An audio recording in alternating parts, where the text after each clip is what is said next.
Fala pessoal, eu sou Amanda Coura, diretora-geral aqui da Suno Asset. E eu sou Vitor Duarte, diretor de investimentos também aqui da Suno Asset. E hoje nós vamos fazer um bate-bola para responder algumas dúvidas que nós recebemos do SNAG e do segmento agro. Vamos lá, Vitor? Bora lá. Mas antes da gente falar sobre isso, já deixa um like aqui no canal, já se inscreve e conta pra gente. E quando a gente fala de investimentos no agronegócio, qual que é a primeira dúvida que vem na sua cabeça? Conta aqui nos comentários pra gente. Bom, então começando, o pessoal quer saber guidance para 2024. O nosso guidance é um guidance antigo, é CDI mais 3. Se o CDI cair muito, vai diminuir muito. Se o CDI cair menos, vai diminuir menos, mas sempre perto de CDI mais 3% ao ano. E alguma coisa pode mudar essa nossa projeção de rendimento? Muito difícil, porque os ativos que a gente tem essa rentabilidade, eles estão com saúde, estão bem, estão pagando em dia, então provavelmente a gente vai conseguir manter e cumprir esse guidance de CDI mais 3%.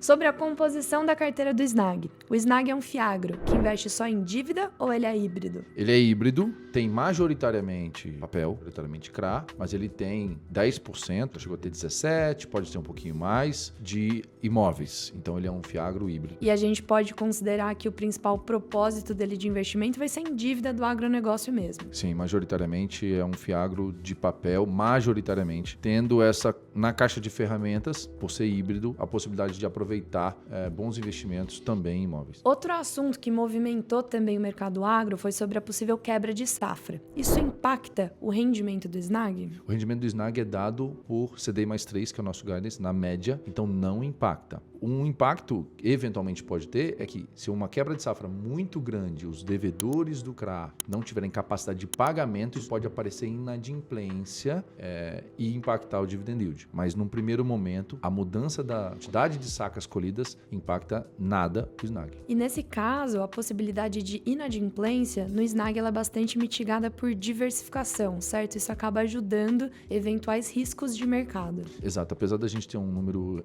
pequeno de ativos na lista ali do relatório gerencial, a gente sabe que cada CRA que tem ali, principalmente o CRA pulverizado, Boa Safra, ele é um CRA que hoje tem mais de 200 CPRs. Então, de fato, é um ativo pulverizado, em estados diferentes, culturas diferentes, não é só soja. Isso é, de fato, um mitigador de risco, algo que diminui o risco médio da nossa carteira. Inclusive, essa informação de diversificação está muito bacana e bem exposta no nosso relatório gerencial. Então, se você quiser entender melhor, abre lá para ver essa diversificação do SNAG. Sobre rendimento do SNAG. O rendimento do SNAG vem caindo desde o ano passado. Por que isso está acontecendo? O SNAG, assim como a maioria dos fiagros, tem ativos indexados ao CDI, que é o indexador mais natural para o agro. O IPCA é muito comum para o mundo imobiliário e o CDI é mais comum para o mundo agro. Como o CDI vem diminuindo 0,5% a cada reunião do Copom, o rendimento nominal diminui. Mas uma coisa que o investidor precisa estar atento, quantos por cento do CDI que o fundo está rendendo? O CDI vem caindo e em percentual do CDI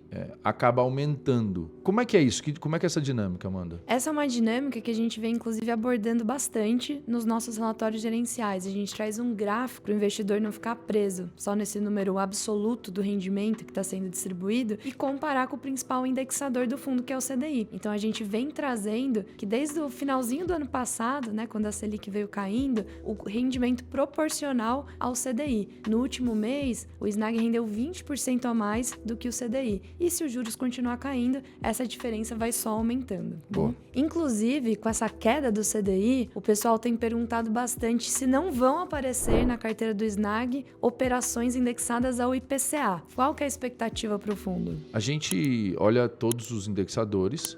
Naturalmente, o agro é mais CDI do que CA. Então, é possível, sim, que entre alguma operação IPCA na carteira do SNAG. Menos provável, mas é possível. Só que as pessoas têm que lembrar que não existe dinheiro gratuito. O IPCA, nos últimos períodos, também está baixo. E o IGPM, que impacta o custo das empresas, ele está negativo no acumulado de últimos 12 meses, mais de 3%. E isso tende, não é necessariamente, mas tende a fazer o IPCA ficar mais contado nos próximos meses, trimestres e meses. Então, se a gente comprar IPCA mais juro pré-fixado, corre o risco de render menos que o CDI. E para você que está ouvindo a gente falar do SNAG o tempo todo e não sabe que fundo é esse, que tamanho está o fundo? A última oferta do Snag foi no final do ano passado e a gente captou 200 milhões de reais. O fundo tem 500 milhões de patrimônio líquido com mais de 70 mil cotistas. Então, só falta você ser cotista do Snag e vamos continuar aqui no nosso bate-papo. Amanda, voltando aqui ao cenário agro, feito bastante barulho, né? Numa crise agro aqui, entre aspas, que na minha opinião não tem essa crise toda. Como é que está a carteira do Snag em relação a essa crise do agro? Muito se falou sobre quebra de safra, sobre El Niño, né? O que a gente tem hoje na carteira do Snag, que inclusive é o maior ativo, que é o CRA pulverizado, é a dívida que está mais exposta ao segmento de sementes ali, né? Principalmente com contratos de soja. Essa dívida, a gente renova esses contratos todos os anos. Inclusive, a gente está em março, agora é a época que a gente está renovando todo o lastro, né? Que são esses contratos. E nos 2 últimos ciclos de renovação, a gente está indo para o terceiro, a gente renovou esse lastro com 100% de adimplência. Nenhum contrato não pagou. Então, na nossa carteira especificamente ali do Snag, a carteira está saudável. Esse novo lastro que a gente está trazendo para dentro é um lastro que a gente analisa também a saúde dele e a gente não teve nenhum evento que até agora, pelo menos, trouxe alguma preocupação para o fundo. Então, essa safra agora, que demorou a chover, atrasou o plantio e que alguns alardearam um grande problema, nós tivemos 0% de atraso, 0% de inadimplência, consequentemente 100% de adimplência. É bom deixar isso claro. Todo fundo de crédito está sujeito a risco de crédito, risco de não receber, e a nossa carteira foi 100% paga dentro do verizado, do CRA pulverizado, foi 100% paga nesse ciclo. Então vamos para o próximo. Vamos para o próximo ciclo. Amanda, só para ficar claro para o pessoal aqui, a gente fala bastante de CRA, que a gente investe em terras e em CRA. O Snag pode investir em CPR, cédula de produtores rurais? O Snag, ele é um FIAGRO do tipo FII. Então, pelo regulamento dele, pela até norma que está vigente hoje, né? Essa norma tá para mudar desde o ano passado, a gente ainda não tem uma data, mas o fundo só pode investir em CRAs ali como ativo final ou imóveis, né? Imóveis do segmento agro ou até mesmo CRI e fomente a cadeia do agronegócio. Então, hoje são os ativos elegíveis para o Snag investir. Então, dentro do Snag só tem CRA. Inclusive, aqui analisando oportunidades de investimento, a gente não recebe só boas oportunidades de CRA, a gente recebe muitas boas oportunidades de CPR e conseguimos encontrar uma solução, né, para essas oportunidades. Exatamente, e assim nasceu o Café 11. O Café 11 é um FDIC e o FDIC Fiagro pode, né, de fato,